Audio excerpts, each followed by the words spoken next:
Being that we're approaching Purim, let's try to look at some of the ideas behind Purim and perhaps what we should be focusing on. The context, obviously throughout history, the context is always relevant, but in an age of increasing anti-Semitism, international feeling, against us, not that it isn't always there, but goes in waves or phases, and obviously we need to try to understand a bit better what lies behind these currents of response or human emotion, and what lies behind the historical reality, and perhaps it can lead to a focus on the work that we should be doing, at least the work of our consciousness. There isn't a better time than Purim to do that. Particularly relevant to us because Purim is the time of dealing with the spiritual world that's not openly manifest. Pesach is the time of celebrating the miraculous phase of our history, and Purim is the time of dealing with the hidden phases. As I'm sure you're well aware, the Megillah of Purim, it tells the story. It's got no revealed miracles. There are no divine revelation. The Megillah, as you know, does not contain any divine names explicitly. It's all what's called hastir panai. I shall hide my face on that day. So the whole theme of history hiding its underlying workings, that's really what Purim is. And of course in that area, in that darkness, is the potential for more, in a strange way, for more light, because when things are clearly revealed, then you have very little free will, very little work, very little input that you can do. When things are not clearly revealed is when you can shine your light, when we can really make our contribution. The way the Zohar puts it is that you can only shine light in the darkness. No light is emitted or visible, let's say, except in a darkness. That's the expression of the Zohar. You have to really put off the lights to see a candle. And since our candle is very small, it needs to shine in a very intense darkness. So let's see if we can follow this through. We have a principle that the underlying spiritual world is always there, always being watched, as it were, but it's not always apparent. Beautiful reference to this, perhaps a classic reference, is it says that behold, he stands behind our wall. Actually, our tradition is that it means the Western Wall. That's what it says in Shir HaShirim. Mashgiach min ha'chalonos umetzitz min ha'charakim. Beautiful poetic expression. It means that he peers through the windows and peeps through the cracks. Describing Hashem, as it were. Talking about God, about Hashem. That he watches, stands behind the wall, and he is peering through the windows and peeping through the cracks. Beautiful.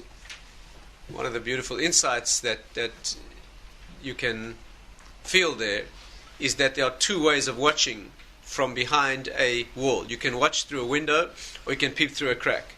And the difference is that when he watches us through the windows, are those times in history where he's overseeing our activities. That means he is, as it were, watching what we're doing, but we see him too. Because when someone looks at you from a window, they see you and you see them.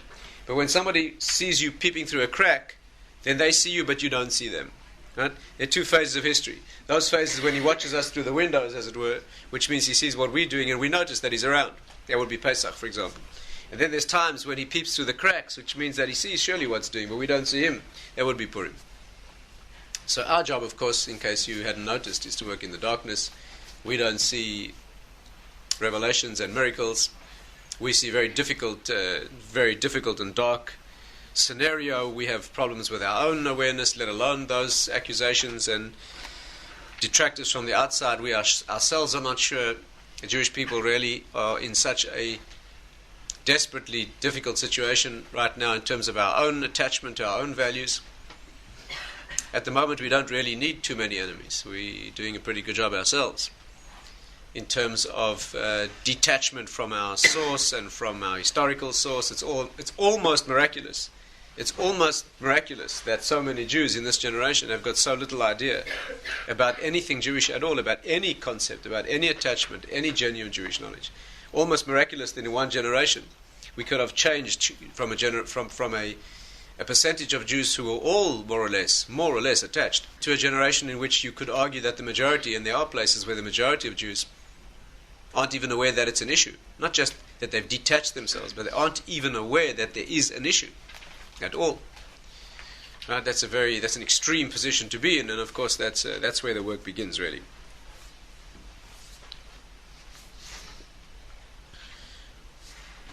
Let's try and work it out. The many strange things going on in the Megillah and in the story. You know, I'm sure I'm not going to recap the events of the Megillah. I'm sure you're familiar with the events, that there was a massive anti-Jewish decree. Haman had it in his power. He was one of the most powerful people who ever lived. He was one of the very few of the richest, literally richest and most powerful individuals who ever lived. He was second only to the King Ahasuerus, who personally ruled over the whole known world. 127 countries of the known settled world were really all the civilized world. There really wasn't anything beyond those borders. And in those 127 states or zones or countries, if you like, he had absolute power, and Haman had the executive role, and therefore he had it in his power to make a decree of destruction against all Jews on one day. Right? I don't think there's really been a time in history like that, or perhaps not subsequently, when all Jews on earth were in one jurisdiction.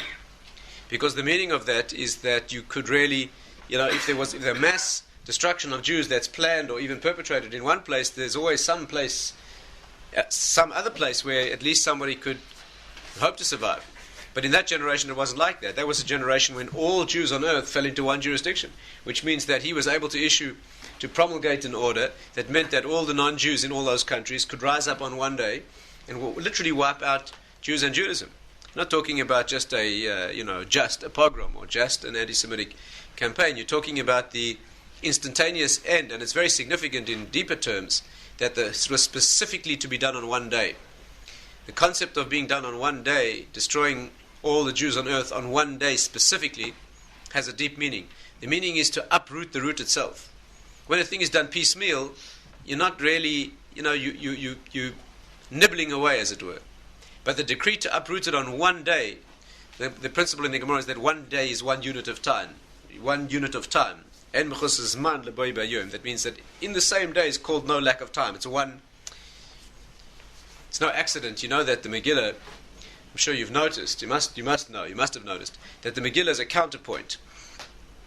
One of the polarities in the Megillah, one of the elements of extreme perfect balance,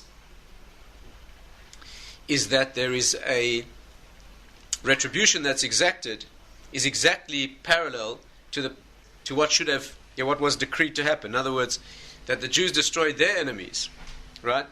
In exact parallel, in exact same way that they were due.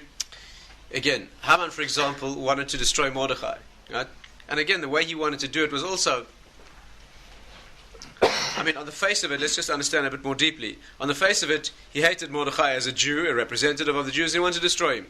So he built a gallows 50 amas high, which is enormous. 50 amas is about 25 meters, more than 20 meters high. That's a good few stories. It's the height of a significant building. And particularly chose that height. He wanted to hang Mordechai, and in the end, he was hanged himself on the same gallows. But the balance is perfect. The Medrash says that he even climbed up on the gallows himself to try it out. He even put his head in the noose to just get a feel of what it would look like. And the Medrash says that the angel Gabriel looked down and said, "Suits you," because what was being set up was the potential for a counterpoised, right? That means that the final retribution or the final salvation of the Jews, if you like, was an exact balance, exact opposite to what was intended to be done. He was hanged on his own gallows, and not only that, but the deeper sources indicate that The reason that Haman wanted to hang him on a gallows 50 meters high means that he wanted to attack the 50th level. The 50th level is always a spiritual source. Mordechai represented, not actually in Kabbalistic terms, Mordechai represents the first midah, the first of the Kabbalistic energies, if you like, or first of the deeper levels, first meaning that which contains all of them. And the idea was to uproot the whole spiritual idea from its source. That means Hashem's, Haman represents Amalek, which is really the concept of self-worship. That means we are all that, I'm all that there is. And therefore he wanted to attack him at that level of root. And on one day, that means, complete effort to uproot him from the source. And of course what happened was that he himself was uprooted from the source. You know that after they hanged Haman, they hanged his 10 sons. And you know that we have a very strange custom. If you look in a Megillah, you'll see that all 10 sons, a very interesting custom in the way the Megillah is written and the way that it's read. The way the 10 sons of Haman are written in the Megillah is all in one line. What you call, there are two ways that let's try and slowly, one thing at a time. The destruction of the 10 sons of Haman is called a song. It's called a song, a shir. There are a number of songs that are written in Tanakh. And one of them that's parallel is the destruction of the 31 kings of Canaan. When Joshua conquered the land, there were 31 kings, and they're also written in the proper, when it's written properly on a proper parchment, they're written in what's called ariach al gabe levana, which means the way bricks are put together is that bricks are never, any bricklayers among you will know that bricks are never laid in columns. They're always laid where the one brick sits on the join of two lower ones in the previous row. That's what gives strength to But there are two ways you can write a song in Torah. One is like that, or you can write the words, either the words over the spaces, and the spaces over the words, or all the words over each other and all the spaces over each other. The way the sons of Haman are written, all the sons in one line, all on top of each other. The deeper sources indicate it means no escape. It means all in one dimension, that they can't, in their being destroyed, they're all, as it were, bonded together, caught together. We have a custom that when the Megillah is read, we read the names of all 10 of them in one breath. You've noticed that custom? In fact, the custom in most communities is that when you get to that point, the person who's reading stops, and everybody says all 10 names, that all the 10 sons, Pashandasa, and you say the names, all the names of the 10 sons, all in one breath, and then whoever's reading the Megillah goes over them all again in one breath. What's going on here? Why? Because it says in Halacha, the Gemara says, because they all died, all their breaths expired as one. They all hang together. They all died together. All hang together. What does that mean? And why is it a song in the first place? What is the song of... Right? We're not a people who exacts personal vengeance. Revenge, right? To sing when our enemies are destroyed. When there's song when our enemies are destroyed, we sing because of the salvation that we experience, and because of the spiritual balance that's reestablished in the world. We never focus on the destruction of the enemy. It's quite unique about Judaism that we never ask for revenge. You know that? Even though we have suffered arguably more than any other people in history, simply because, not that others haven't suffered. Others have suffered terribly. But we've been around a lot longer than everybody else, and we've suffered continually. And despite that, we never ask for revenge. We do ask Hashem to take revenge. And occasionally we ask Him to take revenge and let us see it. But we never crave, it's a remarkable thing, we don't crave to take revenge ourselves, even though it says in Siddhis Yesharim and other places that revenge is sweet as honey. Or perhaps sweeter than honey. Because to do what was done to you in exactly the same way when you're able to do that is a very sweet thing. A very deep spiritual source, actually. The idea of nakam, of revenge. But we never ask for that ourselves. And to sing when they're destroyed, we sing not because they're destroyed, we sing because we are saved, and because the spiritual accounting is corrected in the world. And therefore, when they destroyed those 10 sons, the song that's sung then is not only because of our salvation, but because it happened exactly the way they wanted to do it to us. It's no accident here. What the intention was to destroy all Jews on one day, that means uproot them in one instant from the source, and the 10 sons of Haman, which means he and his progeny, that means all of his 10 dimensions, as it were, they all die in one. Now, can you see the parallel here? And therefore, we express it in one breath, and we sing it as a song. It's written as a song. A song always means the completion of a circle. You know, in Torah, songs are always sung. The Gemara says that there are 10 songs to be sung in the world, and 9 have been sung, and the 10th will be the song of Mashiach, which is the final closing of the circle. The word shir in Hebrew, you know, we've studied together many times, shared together many times the idea that in Hebrew the words actually say what they mean. Not unlike other languages where the words are simply conventions. In Hebrew, the word for a song is a shir. Shir literally means a circle. In Hebrew, shir means a circle. Behema yotzes b'shir shelo. An animal goes out with a ring. It means like a nose ring. A shir is a circle. It's very interesting. The same word in Hebrew, which means song, means a circle. And also, furthermore, the same letters spell yashar, which means straight. The letters that spell shir, which mean a circle, are the same letters that spell yashar, which means straight. And that is a Kabbalistic reference to the... I know you're not interested in those deeper things, so I won't go into it in detail, but there's a notion that the world is based on a straight line and a circle. 2 serpents, if you really want to know. A straight one and a circular one. The circular one has his tail in his mouth, and I know you're much more interested in the halachic and mundane, so... But the point is that these are really 2 dimensions of the world. There's a straight line which goes from beginning to end. The word Bereshit spells Yashar, Aleph, Beis, Taf. Yashar, straight. The Jewish people are called Yashar, Keil, Yisrael. Means Yashar, the straight one of Hashem. Yeshurun means straight to the 50th. Yeshurun. 2 names of the Jewish people, Yisrael and Yeshurun. Yisrael means Yashar, straight. Yeah, the straight ones of Hashem. And Yeshurun means straight to the 50th, which is again Hashem, the transcendent dimension. Bereshit, really, the beginning of the Torah, really spells the idea of Yashar, straight, from Aleph base to Taf, which means the beginning of movement to the end. That's the idea of the world, is to go straight and not deviate. But when you get to the end, you discover that it's the completion of a circle. Again, it needs a lot of discussion. But it's closing that circle, which is really what it really means, just to get a feel for it, means that the end point is really a revelation of what was intended in the beginning. What does it mean that when you end a journey, you arrive, that the destination is the point of departure?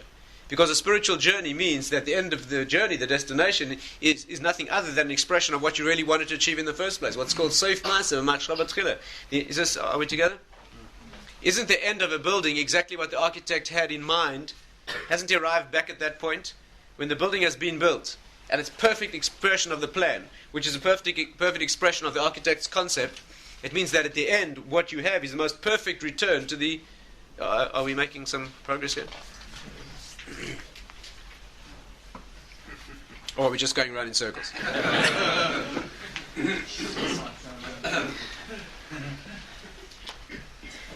A song means a celebration of having gotten back to the end point, which was the shortest route to the destination without any deviations, a perfect circle. And therefore, the bursting forth in song is the expression of having reached that revelation, which is the end point. When the Jews are redeemed from Egypt, and we go through the sea, and the enemy is destroyed in the sea, we sing the song, not for his destruction, but again for that revelation of the redemption that is a complete justification, vindication of all that happened, and a complete turnaround, which is the destruction of the destroyers themselves. In the Megillah, what happens is when Haman and his 10 sons are destroyed in one breath, right, which means exactly the way that should have been the destruction of the Jews on one day, is that song being sung. And it's the song that's called Nekama, revenge. Incidentally, that's why, you know, the name of Hashem is expressed on Purim by what happens. It's not expressed explicitly, it's not mentioned in the Megillah. So the Gemara says that there are 3 ways that Hashem's name is joined. You know, there are 3 words that join together 2 names of Hashem. In the whole of Torah, Hashem's name is written twice. There are 3 times it's written on either side of a word. In other words, right, Ben Shnei Shemos, it says there are 3 times you have in Torah the expression of 2 names with a word between. One of them is the Beis HaMikdash, Hashem. Hashem, that the Beis HaMikdash is built by Hashem's hands. There we have the Mikdash, Hashem, Koinen Yadecha, we have the Mikdash, Hashem, Mikdash Hashem, the sanctuary, the temple, phrased between 2 names. Another time we have it is Das, Keil Deus Hashem. Keil is the name of Hashem, Aleph and Lamed together, is the name of the primary expression of Hashem in the world, and Hashem Yud Kei Vav Kei is the full expression, moving from the one beginning of expression, right, to the fullness of its expression. Oh, this needs a lot of discussion. You have in between those Das. Das means deep wisdom, right? Understanding. That means in order to bring Hashem, as it were, into full expression in the world, you want to be a witness, as it were. You want to bring His presence into that which is experienced and recognized in the world, then you have to have intelligence. You have to have das Torah. You have to understand what Torah is. You have to have human intelligence, wisdom, clear objectivity, and the clear objective knowledge of Torah. Then those two names are built that way. And the third expression is Kel Nekamas Hashem. Very interesting thing. The same two words, Hashem, Kel and Hashem, are put together with the word revenge in between, which means, again, long discussion, but basically what's being Nekama, Kel Nekamot Hashem, right? What really is being said here is that there are two alternative ways. Three ways really. But let's focus on these two. These are two ways that the full name of Hashem can be expressed in the world. Either Kel Deus Hashem, you can build that progression in the world from understanding and from knowing and from wisdom, spiritual wisdom, or Kel Nekamas Hashem, from revenge. We don't mean vengeance on a personal level, on the contrary, we're not interested in that. But we mean the revenge of Hashem's honor. You know, when King David died, on his deathbed, his dying words to his son Shlomo Amalek, he gives him his final will, right, as the expression of the ultimate king, who is the messianic figure. And in his last words he says, and make sure you kill Shimi ben Gera, make sure you bring him down to his grave in blood, right, because he cursed me. Shimi ben Gera had cursed David and incurred a death sentence, and David had sworn not to kill him. But since justice required, the din of the Torah required that he were killed, David saw to it that revenge was taken and he was killed. If there's one time in a person's life he's not thinking about vengeance on his enemies, it has to be when he's dying. If there's one time in your life you'd feel vulnerable, that's not exactly the kind of thing you'd think about, it would be that. And in his dying words, David, you have to understand here, there's no sense of personal vengeance.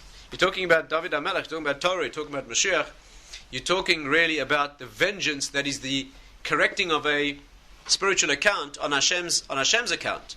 Right? And the Gemara has many examples of this, where the final justice in the world will not just be that the balance is redressed, but it will be exactly redressed. That means every event and every detail, every slight deviation from the righteous path that was followed throughout history will be corrected in exactly the way that it was destroyed. Not in approximate or equivalent fashion, but exactly the same way. In fact, that in the deep Kabbalistic sources is regarded as humorous. The last thing you might think about as being funny is revenge. But it says, Yoshev Bashamayim Yitzchak, Hashem who sits in the higher world is looking down and laughing. Because what's happening on earth is that everybody who makes more destruction and more damage and more spiritual evil in the world is actually building its own correction in exactly the same way. There's no shortage of sources for this. Pharaoh, for example, Pharaoh. We spoke about Purim and Pesach, right? Well, if you just take those two examples. On Pesach, when the Jewish people are being redeemed from Egypt, Pharaoh himself, Pharaoh, who is the ultimate destroyer of the Jewish people, who tries to wipe them out, he's sitting on his throne. On his knees is the little baby Moshe Rabbeinu, Moses. He's sitting on his knee, being brought up in the palace of Pharaoh. Here Pharaoh is busy issuing orders for the destruction of the Jewish people, killing all Jewish males by throwing them into the Nile, so that the Redeemer will not survive. So here he is making an absolutely watertight plan for destruction of the Jews, from whom will come this Redeemer, killing all of them to make sure he doesn't miss the one who's the Redeemer. And while he's doing all this, he on his knee is raising the very child. That is very funny.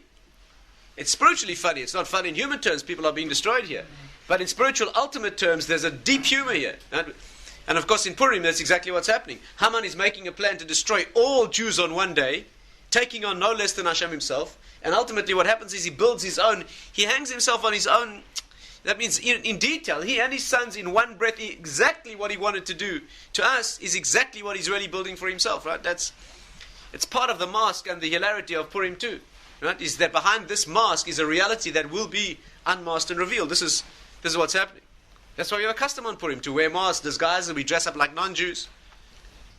We dress up like them and look like them. There's a masked world here in very deep preparation for the turnabout, for the turnaround. That's what's going on. And this nekama, this revenge, is a redressing of the balance in every detail. That's what it is. And therefore, there are sources that indicate that Purim is the one day a year when this can be balanced, and we say Kel Nekamas Hashem. And that's why it's a one day a year when you don't need das. Kel Deus Hashem, you can build that reality in the world by spiritual wisdom. There's one day a year you can build that reality by being totally unaware. The law of being drunk on Purim, being drunk means not having any intelligence at all, not having any intellect at all, right? You have to get so drunk on Purim that you can't tell the difference between Baruch Mordechai and Ar Haman. You can't tell the difference between the ultimate good and the ultimate evil. And if you can't, so then those whose drunkenness would not lead to the desired spiritual refinement and elevation in fulfillment of this law, such people should have very little to drink and go to sleep. Because by going to sleep, you fulfill it's written in Allah, you fulfill the requirement of not knowing the difference. So you can fulfill it either by alcohol, by drunkenness, or by literal unconsciousness. But the point is that you don't need the consciousness on the day when the karma is being expressed. Because on that day when the spiritual balance, the accounting is being taken care of, when all the accounts are being balanced, when all the evils being redressed in exactly the right way, that you finally see in a phase of history how that process of evil that was designed to destroy us actually obliterates itself. So on that day is one day when that's happening. And of course it's a very high day. It's in one way it's higher than Yom Kippur. That's what's going on. So let's plumb a little bit more deeply.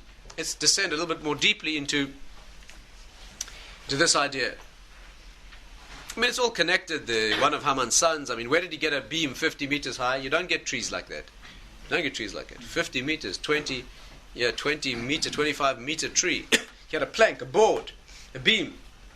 It was a beam from the ark, from Noah's ark. Where did he get this central beam from the ark? And why was he so fussy it should be that one? It says Haman had a son who was an ambassador in Ararat, in the country where the ark had come to rest, and his son had it supplied, and it was shipped, sent to where Haman was, and it's all deeply connected. It was his son who provided it. It was from the ark, which is the salvation of the world, of course, no less than that. That means that on which humanity had ridden above the waves of its own destruction, as it were. That means all humankind comes from there. Well, you see what Haman's looking for is a cosmic statement here. He's not looking for one particular Jew whom he didn't like. He wants to wipe out Jews and their source and what they represent all the way back to their first vestige of mention in human history. That's what he's looking for. And of course that very process in the world is its ultimate builds and provides its own destruction. But let's just plumb a little bit more deeply into what intervenes between these points, between this massive Jewish anti-Semitic destructive force in the world and its final playing out in history, which we haven't experienced yet. The force that moves that is called Amalek. Right? So let's spend a few minutes this evening and study that energy. Amalek is that nation descended from Esau, who's the ultimate character, who states that he is all that counts. He made himself a god, as it were. Right? Ultimate self-worship. Who's again counterpoised against Yaakov, whose whole existence, as it were, on earth is especially Amalek, that particular grandson of Esau, whose whole reason for existence is destroying Jews. There are other nations who are anti-Semitic who want to destroy Jews along the way, right? Or to get to their objectives, let's say. They wish to destroy Jews. But there's one nation on earth which lives only to kill Jews. That means its nature, even suicidally if necessary. Right? Its theme, its reason the reason it's prepared. What is the reason that a nation would throw itself suicidally to attack another nation? When the Jews moved through the desert, and Amalek was prepared to throw itself into a hopeless suicidal attack. What is the concept? What logic could there possibly be between wanting to kill yourself or being prepared to die in order to kill someone else? There's only one possible logic there, and that is that their death is your life. Somebody whose life is what it is, and to get there they need to kill you. So they'll kill you to get there, but they're not going to die to do that, because then what's left? The only person who would consider dying to get where he wants to is where what he wants to get to is your death, and it doesn't matter if he lives or dies. His existence lies in your dying. And therefore the notion of Amalek, Tzadok HaKohen says that Amalek has no redeeming spiritual spark. That means we have a notion that even the worst evils on earth have a spark of holiness, as it were, that can be extracted from them. And the final revelation will be exactly that. That means the redeeming of that Kedusha, what they brought to the world that was constructive. Amalek has none at all. The only spark that he has lies in his own self-annihilation. That means the only thing that he brings to the world is the evidence that ultimate evil destroys itself. And in being annihilated, finally, that will be demonstrated. But there's nothing positive that comes out of it. And that's because he sets himself up against us as being defined by our death and annihilation. It's all he wants in the world. He doesn't want to kill us to do what he wants to do. He wants to kill us because that is his life. Right? It's that absolute concentration of evil that's called Amalek. And what is this? We have to understand that these things are spiritual things. It's not just that there happens to be a nation. There's nothing like that in Torah. There happens to be a nation that sociologically, psychologically, culturally, historically, they don't like us, and they happen to have a particularly bitter hatred. Things don't work that way. Amalek is a nation on earth that represents a spiritual energy. The spiritual energy, the thing that he represents in the world, the spiritual force, the concept that he represents, is exactly opposite to that which we represent. Let's think about it for a moment. What are the Jewish people supposed to represent? We are supposed to be nothing other than evidence that Hashem is in the world. Again, let's understand carefully. Hashem, God, does not reveal himself openly. Right? Doesn't reveal himself openly. The playing out of history involves his being hidden. If there's one message of the Megillah, that's what it is. Why was her name Esther? Because Hastir Astir Panna Ibayon, I will hide my face, I'll surely hide my face on that day. It means Hashem's guarantees tells her, I'm going to hide my face. Peeping between the cracks, but you don't see him through the windows, hiding his face. Our job is to show that he's here when it's not obvious. Atem Eidai, why did we stand at Sinai? We stood at Sinai to become witnesses. Hashem says, Atem Eidai, you my witnesses. The function of a witness is to bring into revelation, is to bring into expression that which you can't see. You don't need a witness if you see a thing. If an event happens here, and I see this event happening, I don't need a witness. I need a witness to bring into expression. The witness has to... There's a very strange law in the laws of evidence. If a halachic example of this, if a Jew is on trial for blasphemy, what we call Bikas Hashem, blessing Hashem. I mean, we mean the opposite, right? Cursing. If somebody it's very hard to say the words, but if somebody would properly, according to Torah definition, would curse, the Creator, so that's a capital crime. Now, how is his trial conducted? So the witnesses who heard it have to testify before the judges or the Beis Din what they heard, but they're not allowed to say that they heard him say such and such. They have to say it. They have to give testimony. You know how it goes in a Beis Din when this occurs? They clear the court. The Beis Din sits and listens.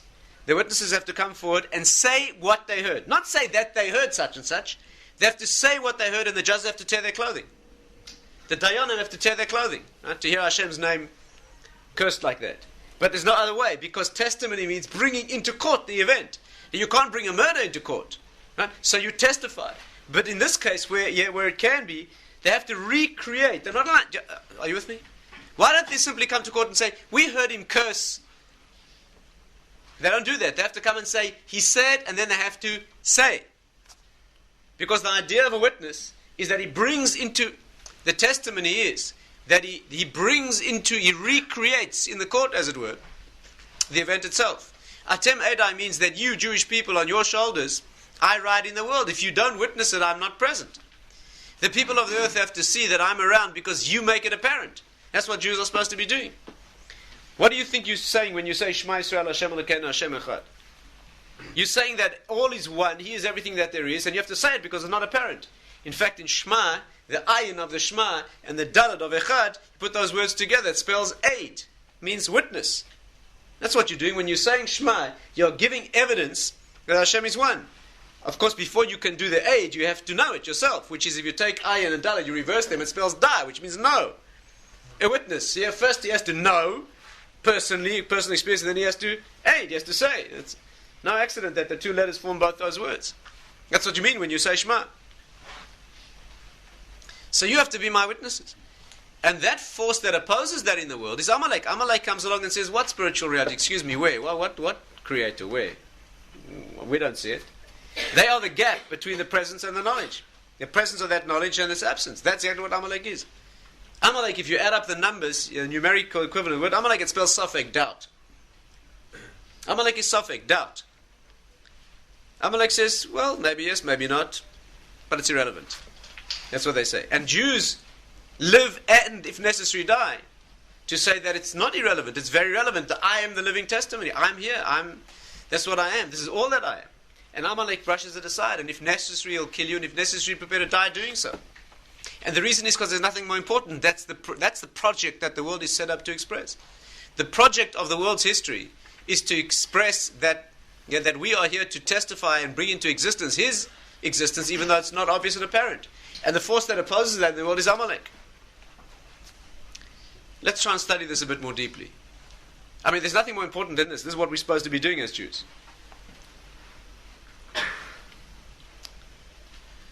The Gemara says like this. Let's just get it and put it in context. See how deep these things are. The Gemara says, where do you see Haman's name in the Torah? Now that itself is a strange question. Haman min ha-Torah minayin. Where do you see Haman's name in the Torah? That itself is a very strange question. Because Haman lived in the post-prophetic era, more or less. In other words, talking about the end of scriptural history. And the whole festival of Purim is a rabbinic institution. Right? And mitzvahs that the rabbis, let's say, phrased or enumerated. And yet the Megillah is asking, the Gemara is asking, where do you find Haman's name? There's a late phase in history. Where do you find his name mentioned in the Torah? And not only that, but the answer is, you find his name in the Torah in the very beginning of creation. Where? In the question, Hamin ha'etz, which means, when Hashem arrived in the garden, after Adam had eaten from the forbidden tree, the tree of the knowledge of good and evil. And Hashem arrives in the garden, Hashem says, Hamin ha'etz asher tzivisicha. Did you eat from the fruit of the tree which I commanded you not to eat? The word hamin in Hebrew doesn't even mean anything. All it means is the question. You can't even translate it. Hamin, if you translate literally, means did from. It's the way you simply introduce the question. Did you eat from the fruit of the tree? The way you introduce that question is the name Haman. Hamin is spelled exactly the same as the name Haman. What's being said here? The name Haman, that archetypal figure who represents Amalek, right? Who give anything to destroy all Jews on earth and very nearly managed. His name is written in the question that Hashem asks man, did you eat from it? What is going on? First of all, it's incredible to note. That his name is mentioned right in the very beginning of human experience. I mean, that means there's something. This is not peripheral or just a small detail. Back in the first of human experiences, the first human expression and failure, right, is followed up by Hashem arriving in the world and saying, "Did you eat?" And if you think about it for a moment, what kind of question is that? God Himself asking, "Did you eat?" He doesn't know. And if you note, the whole conversation goes that way. He arrives in the garden, and the first thing he says, "Ayeka, where are you? Where are you?" Adam's hiding. So Hashem arrives and he says, Ayeka, where are you?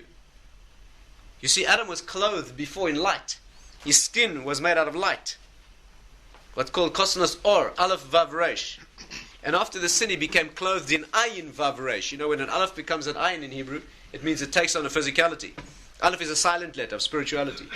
Ayin in Hebrew is an expressed. Ayin is a guttural letter. It's not a silent letter. He was first clothed in light, aleph vav resh, and after the sin he became clothed in ayin vav resh, skin. Actually, the Kabbalistic sources said it was the skin of the snake, but that's doesn't matter, it's another point. Point is that he became clothed in or. So or with an aleph changes to or with an ayin. Actually, the word or with an ayin in Hebrew, ayin vav resh, actually spells skin, but also spells blindness. Iver in Hebrew means not to see. Or means light is the medium of sight, what you do see. You saw the inside. The outside and inside were all one. And then he broke the world into a situation where he now became clothed in ayin vav resh, hide. It hides. Iver, to hide, to be blind. Even in English we call this a hide. Where did they get that idea? Where did the English expression decide that skin is a hide? Because it hides the inner content. That's what it is. So he's hiding. The world has become a hidden place. He himself thinks he can hide. And he hides under the trees. You see, the tree that he ate from, we are taught to think that it's the tree of the knowledge of evil. But if you look very carefully, it says, Eitz hadas toiv v'ra. The tree that he was forbidden to eat from is the tree of the knowledge of good and evil. The tree of the knowledge of good and evil. Knowledge technically in Hebrew means combination. Das means combination. To know something really means to bond with that information to the point that the facts become one with you. Marriage is called das, right? The intimacy of marriage is called das. It means bonding into oneness. To know a thing intimately means to be one with it. That tree is called the tree of the knowledge of good and evil. It means good and bad become one. What is the meaning of good and bad becoming one? It means confusion. This is where doubt enters the world. It was not the tree of evil. Had it been called the tree of evil or the tree of knowledge of evil, then eating from that tree would have been so offensive and so obviously evil, no one would have gone near it. But it's not like that. It's the tree of the combining of good and evil. When you eat from that tree, you become confused. That's what happens. You don't become bad, you become confused. Doubt enters your mind. You can't see things clearly. What could be a better illustration than the fact that Adam eats from the fruit of that tree and then he starts hiding from the one whom he knows can see through the trees? Talk about confusion. He himself speaks to Hashem. He has a face-to-face conversation. He knows who exactly Hashem is. He himself is cosmic in his greatness. A few moments later, after he's eaten from the fruit of the tree, he starts hiding under the trees. He's trying to fool himself into thinking that you can hide from the one who sees through the trees. He's become completely confused. And the response, of course, is Hashem arrives in the garden and says, "Where are you? I can't see you." That's how you want to set up the rules? You want to set up the rules? I'm your shadow. Hashem tzilcha al yad yiminech. Hashem is your shadow. You want to set up the world in such a way that you think I can't see you? So then I come and I say, "Where are you?" The word ayeka in Hebrew, which means where are you, is the same as eicha, which means the dirge of lamentations, of mourning.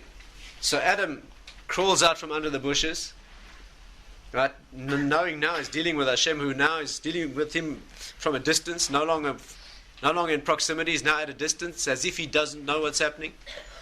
He's not looking through the window anymore. He's gone behind the wall now. He's looking through the cracks. So Adam arrives and Hashem says, "Did you eat? Hamin ha'etz asher?" Did you eat? And his question, I don't know. Did you or didn't you? I don't see clearly. I'm not manifest in history. That question, did you, is Haman. And that's where he's born. Haman's born in the world at the point of human confusion. Not just human confusion, but apparent divine non-existence. I mean, Hashem himself speaks as if he does not know what's happening. And he says, Hamin, which means, if there ever was an expression of a threat to divine omniscience, that Hashem knows everything, it's when he himself arrives and says, "Did you eat? I myself lack a knowledge." That is called the most objective expression of Hashem's distance from the world, that he does not see and know. And that's Haman. Haman represents that force on earth which keeps Hashem out. The force of doubt, the force of confusion, that the world's an accidental place. The whole thing is an accident. It was the Big Bang that happened because of certain chemical forces, and human beings are just accidental versions of chimpanzees or gorillas. And the whole thing's just an accident. Molecules bumping into each other by accident, and the whole thing's just chaos. Like much of modern thinking is. That's Amalek. That's exactly what Amalek is. And he's born by Adam partaking of that fruit of confusion and allowing that doubt to enter the world. And of course, that's the cosmic battle. The battle between Amalek and us is not just the battle between a sociologically orientated a nation that happens to be anti-Semitic. That's not the concept. The concept is that there's a force represented on earth. The point of the spear, if you like, is Amalek. But many follow suit, follow behind him. Some less committed, some more committed. But the battle is to show that we don't exist. That means to destroy us. And of course, the higher battle between our spiritual sources is to wipe out that notion that Hashem is in the world even though you don't see him. Our battle is to show that he's here even though you don't see him, and their battle is to show that he's not here because you don't see him. That's what the battle is. There's no greater battle than that. And of course, just like he's prepared to die to prove that, we should be prepared to do so too. Of course, if we know how to live for it, we don't have to die for it. But he has a remarkable degree of commitment in this battle. And you notice that some of those who are most potent enemies have that immense commitment. I mean, some of them are prepared to die, and some of them consider it a great privilege to die to kill us. They mean business with their commitment. So you have here a battle ranged between those forces who mean to destroy us, even if it costs them their lives, and a majority of the Jewish people at present who don't even know that that's an issue. Talk about an unfair battle. That means they're not ranged, the battle lines are drawn. Here you have an enemy that is single-mindedly focused on destroying us. That's what they're doing throughout history. And you've got now the Jewish people who are wandering around in circles, not even knowing that there's a battle going on. That's where we're holding now. That's the degree of the darkness. And of course, those who have some chance of knowing what's going on, even if you feel very inadequate yourself, but when a battle's being lost, then even those who are wounded have to be out there on the battlefield. Even those who would ordinarily be, sent home on leave. Unfortunately, there's only walking wounded right now. Anybody else. And therefore, we all, you like it or not, you're on the battlefield. And the nature of the battle is to prove, to give evidence, to speak out the evidence that there's something else here, even though it's not immediately apparent. That's what our job is, to close that gap. Adam made the mistake because he opened the gap. He wanted to make a gap in the world. He thought he could achieve more by having more of a gap. Is he more free will? No. Let's try to understand that gap, and perhaps that will bring us to a point where we can close the circle. Why did he open that gap? Why did he eat that fruit and introduce the Hamina Eitz Haman into the world? So Tzadok explains, what Adam wanted to do was, he felt that he had so little work to do that could honor Hashem. Hashem only asked him to do one thing, not eat the fruit of a certain tree. So Adam said, you mean that's all you want from me? You created me with this cosmic power, amazing, almost divine level of power. You want me to sit here and not do something? What am I going to build for you? How can I show my love for you if you don't give me a bigger challenge than that? And Hashem said, there's one challenge in this that you're not appreciating. What I want here is your ego. I want you to give back your self-expression. I want you to give back to me your ability to prove who you are. That's what Hashem was looking for. I want you yourself, your ego, the point of essence, which is your freedom.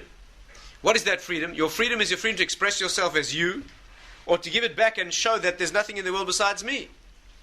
And that's where he went wrong. The point of origin, that means you have to understand the very, very center of the battle was not that he craved the fruit of a certain tree. On the contrary, he had no craving at all. The only thing he craved was being close to Hashem. He had no negativity within him, like we do today. All he wanted to do was, and that was the battle. The battle was take your free will and give it back. Take that ego that seeks to express itself and prove that you are something, as it were separate from me, that you are a source unto yourself, and give it back to me. That was too difficult a battle. And that's the battle. Amalek's battle is to say, no, I'm here. I'm a someone. I'm here to express myself in the world. Rav Tzadok actually goes so far as to show that that is what the non-Jewish nations are. They are here to express themselves and build the world. And our job is to desist from building the world and show that it's Hashem. Do you know what Shabbos is? The definition of a Jew is one who keeps Shabbos. It's virtually synonymous with being Jewish. Shabbos means you take your hands off the world and you say, this is not me, it's you. That's what Shabbos is. Shabbos means that Hashem manifests and you don't. What do you not do on Shabbos? You do not do the creative activities that build the world. Says Rav Tzadok, what you're doing is admitting the non-existence of your own ego. When you move through the week and you build the world, you manifest mastery over the world, you build it, you create it, you keep it going. So what you're doing is you're expressing yourself and your power in the world. But there's one day a week which is Shabbos, which you say, it's all you, Hashem, it's not me. That's why a non-Jew is not allowed to keep Shabbos. A non-Jew is not allowed to keep Shabbos. Because his essence in the world is to build the world. What a non-Jew is here for is to build the world and make it beautiful and subdue it and control it and make it a perfect substrate for spirituality. And what we're supposed to do is harmonize with them and show that it is all spirituality. That's what we're supposed to be doing. And therefore we forfeit our lives if we work on Shabbos, and a non-Jew forfeits his life if he stops working on Shabbos. That's the harmony. And that's the battle, and that's where he went wrong. And therefore the conquest of this battle really is not to go out and beat Amalek on the battlefield or beat him in the real place to beat Amalek is to beat that essence, that level of doubt, that gap in the mind, in the consciousness. It's your own Amalek that's the problem. The one on the outside will disappear if you conquer the one that's inside. The one that's inside says, well, it's all doubtful, and maybe yes, and maybe not, but attracts you towards that world. And you see that world, you admire it, all you want is what they want. Then Amalek in the external world, then he has his power. The battle is not to get out there in the battlefield. The battle is fought inwardly, just like Adam Rishon. Adam's battle was an inward battle, and he made his own personal mistake. That's what gives rise to Amalek in the world. And of course, that's where the battle has to be won. It has to be to live in a Purim world, a world where the truth is not apparent, where all you see is darkness. There's no divine revelation, there's no miracles. All there is doubt and gap and distance in the world. Where those who live a spiritual way of life are mocked and derided and belittled and scorned. And those who engage physicality are the ones who are respected and admired. And that's where the world tells you that it is. And that's the battle. The battle is to reassert that primacy of the spiritual within the neshama, within consciousness. It's not easy at all. It has to be done against all the seeming evidence of a world that expresses the opposite. But it's in that private place in the mind, it's back in that garden, as it were, that place among the trees, right? Such as it is, in one's own consciousness, where this battle has to be fought. What is the real meaning here? What will be the end here? What am I going to become? And it's in closing the gap in there. It's in rebuilding that consciousness and closing that gap. And the only way to close the gap of doubt is in the character-building exercise of destroying ego. Because as soon as you hear to assert who you are, you've lost the battle. It doesn't mean you don't do things in the world, or you don't assert your personality or your character in the world. We're not talking about annulling those things. We're talking about annulling the childish vested interest of ego. That's what it has to be. Once that happens, a pure objective clarity. And then the battle is now that that clarity has been attained. Let's work it out. Let's study the facts and learn Torah, and map it to its counterpart of existence in the world. And as that process continues and as inner clarity is developed, so the personal inner Amalek is being destroyed, as the doubts get less and the clarity grows, that gap is closed in the world. And of course, in one's own inner dimension, when that gap is closed, then the corresponding Hashem Tzilcha, that other side of the chasm where he responds as if he doesn't know, he stops playing that game too. The more you start having a more personal, intimate relationship, the more you start feeling it and knowing it, the more you get that response, because that's the way it works. And of course, when the gap is entirely closed, that's what we call Mashiach. First it happens inwardly. If enough of us do that, it will happen outwardly as well. And the final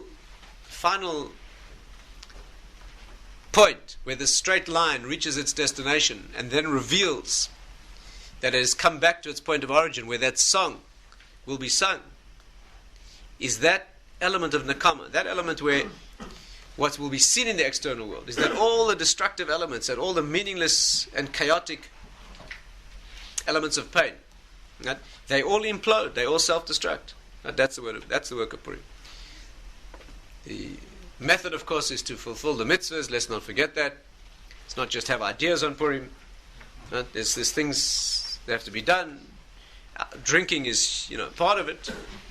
No question, but the more important things, the 4 mitzvahs, you have the meal on Purim, the Purim meal in the afternoon, you have the Megillah morning and night. To look up the details so you do it right. You send gifts to friends, at least 2 gifts to one friend, men to men, women to women, and you give charity, at least a significant amount of charity to at least 2 people. Right? The gifts is the concept of love between us, right, and making a personal bond. That's why men give to men and women to women, because it is the idea of a personal bond. Charity you could give to men or women, because it's a concept of charity. Right? But it's that forming of a bond between us, right, which is built by these mitzvahs. Just like the Torah was originally accepted by our manifesting as one. Purim also a time of tremendous bonding of unity of the Jewish people. The real bonding of unity means that we all have the same goal. Doesn't mean we have to look the same, we have the same customs. It means we have the same goal. And that goal is lighting the darkness of doubt in the world. Right? By being the ones who are the witnesses, Atem Eidah, we have to bring that into the world. Therefore, the resolution has to be that we bring this to the front of the agenda. This Purim is a time for not only fulfilling the mitzvahs and not only becoming unconscious, right, but perhaps before that unconsciousness sets in, just a moment or two of genuine consciousness of what it is that we're trying to build. What we're trying to do is kill that gap, right? Kill that gap, close that gap, eliminate that doubt from the world. And that, Hashem, if we get a little bit of that right, not too much can be expected from us, right, in our situation. But if we do the little bit that we can hope to change that response that we experience in this phase of history, which is only eyes peering through the cracks, into that shining face looking through the windows. I think I'll stop there.